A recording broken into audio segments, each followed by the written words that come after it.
You are now listening to the Perceptive Readers Podcast. Hello, everyone, and welcome to the Pop Books Update moment. I want to talk about this subject. It's not resting on your laurels, but is respecting dignity. I mentioned this a few days ago that I would talk about this in a Perceptive Readers podcast.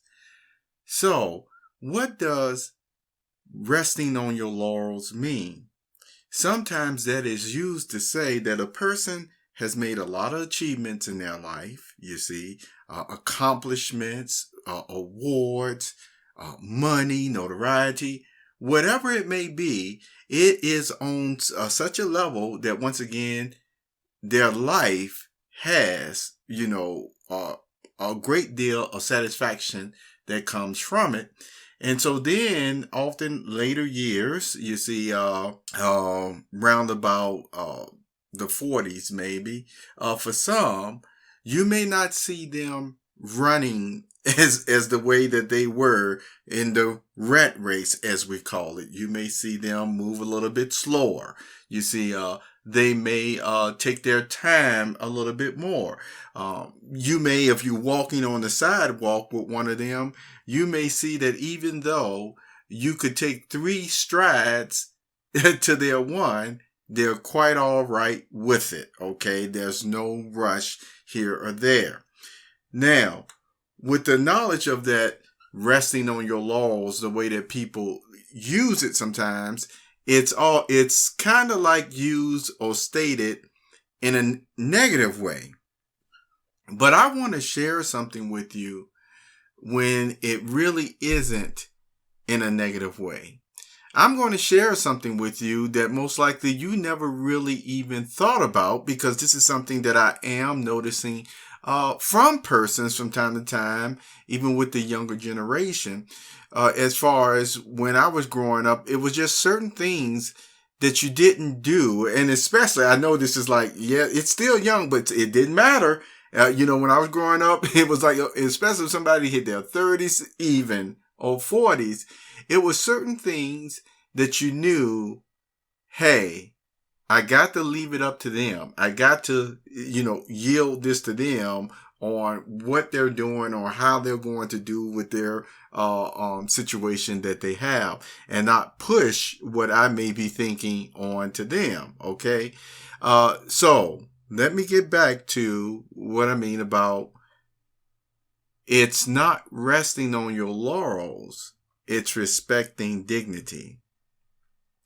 See, for some of us in our experience, we've seen persons who have gained a lot of experience. And one thing that they have an outlook on is also that things will work out.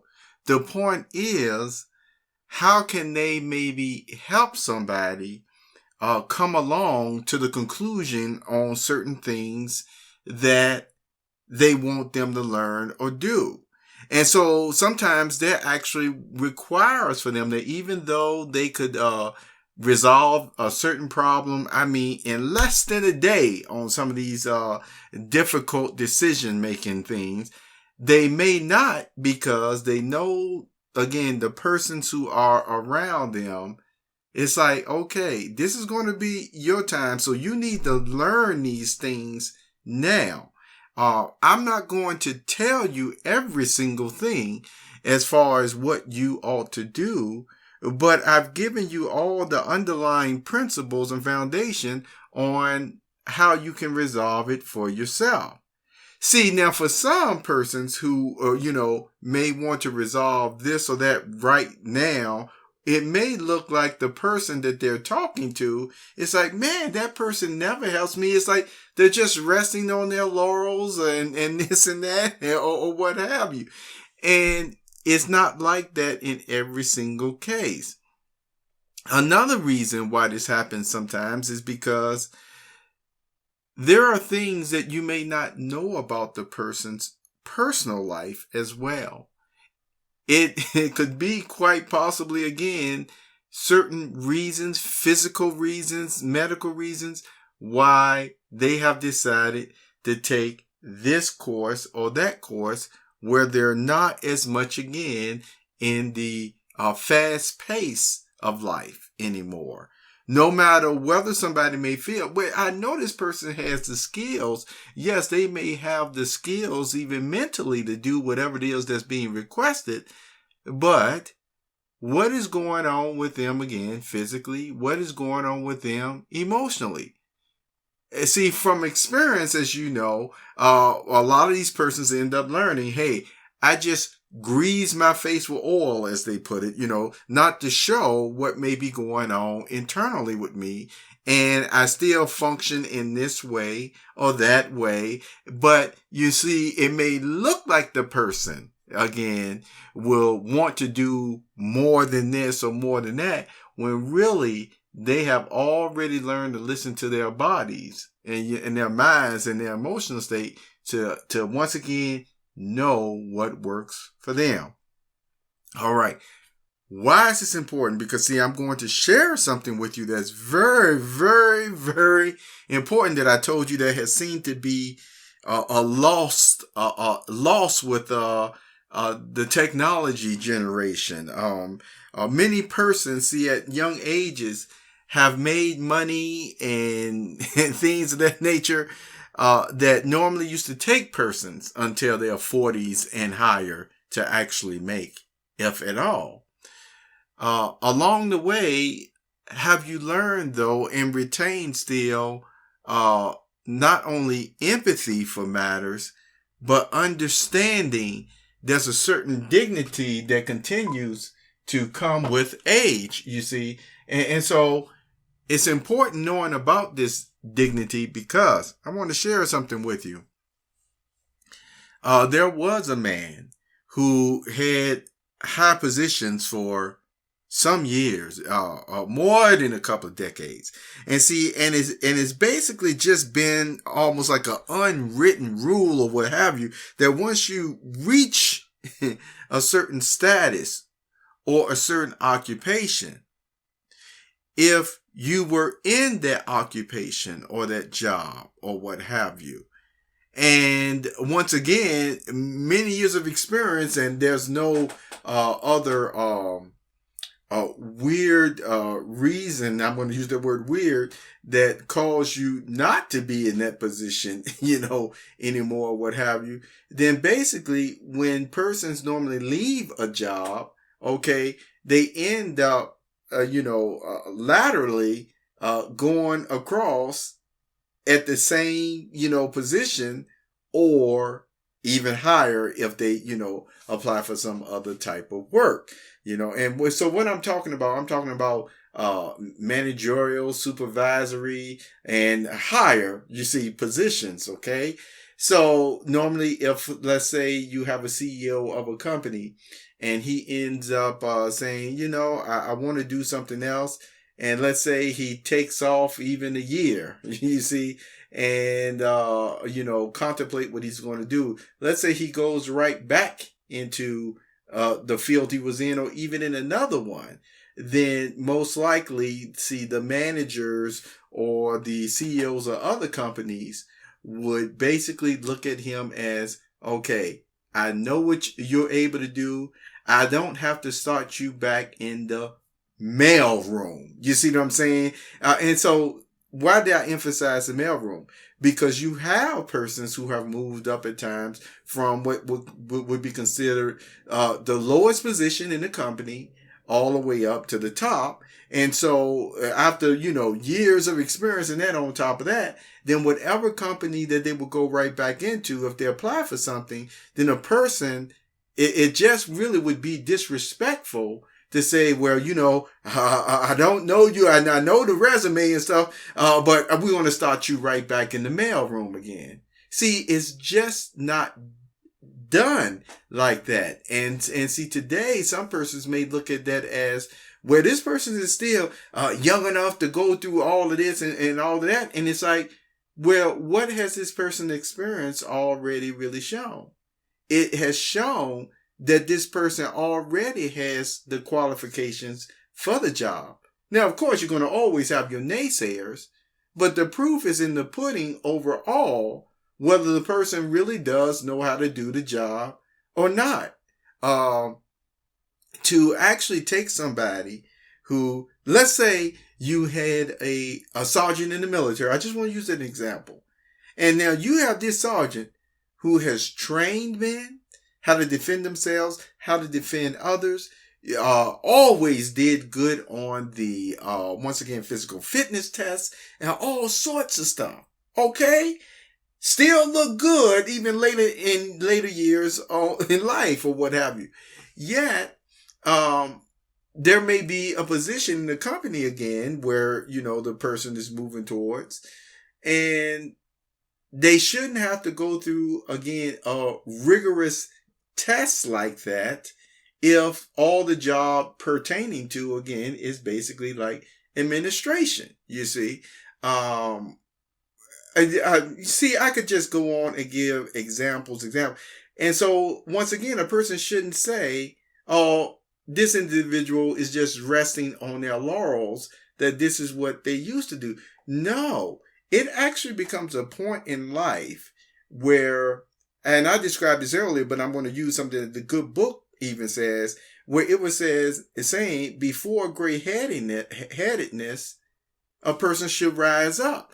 And so what that means is more than just, stand up, more than just stand up and respect to them. You see, it actually means also further the dignity.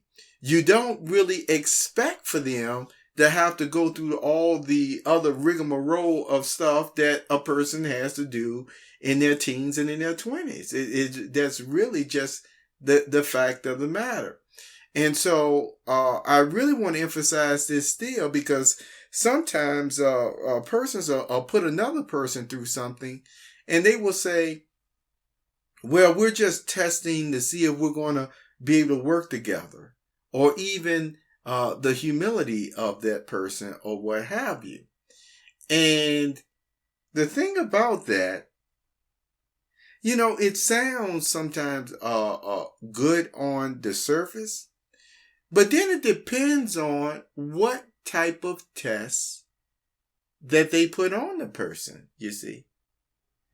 There are no tests that really should be used to strip somebody of their dignity. Did you know that? Especially not in the regular, mundane things of life or working and jobs of that nature. There are no tests that, person say, well, this will show whether this human being, this, of course, dignified human being, is actually worthy, or this human being is humble enough to do, such a job. And yet, as I said again, which I won't get specific here, but there are certain tests that it does not really test the individual's humility.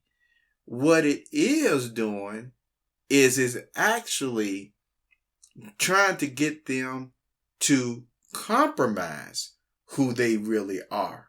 You see? And then if they don't compromise who they really are, then they're saying that the person is not humble. And it's not that at all. The other thing that the test is designed to do, again, is not test humility, but again, actually to strip the person of their dignity. You need to be able to know the difference. See, and along with that I want to share with you, that is a quality that the gray-headedness or the older persons do have, or ones of experience, is they realize there are things that it's best for you just to learn yourself, for yourself, how to do this and how to do that. Yet, what is so important, and it's important that, again, persons with gray-headedness never lose, is, hey, that's what your gray-headedness is for, to not only realize that persons have to learn things sometimes on their own, but to have the balance that, hey, if what they're doing is really going to, once again, cause detrimental harm or hurt others or what have you, then it's like, No, you know what? We're not going to do this way then. Or I'm not going to do, I'm just going to tell you, this is the way that can do it. See, you find a certain type of, environment, you see, where you know that, hey, okay, you can, practice this here or practice this there or what have you. But then when we're doing things this way, please, this is the ethical way of doing things and also helpful because we don't want to hurt, others. So I just wanted to share this with you all under the topic of it's not resting on your laurels, but it's respecting dignity. And I wanted to give you all the reasons why you will find some persons where it may look like that they're just sitting back, but their experience has taught them that, and conscience, that this is just a certain way and the best way that works for them and maybe in their, once again, associates that they have dealt with or that they're dealing with. So I hope this is informative and helps in some way. I'm James Lynch. You have a wonderful, wonderful day. Thank you for being with this Pop Books Update moment.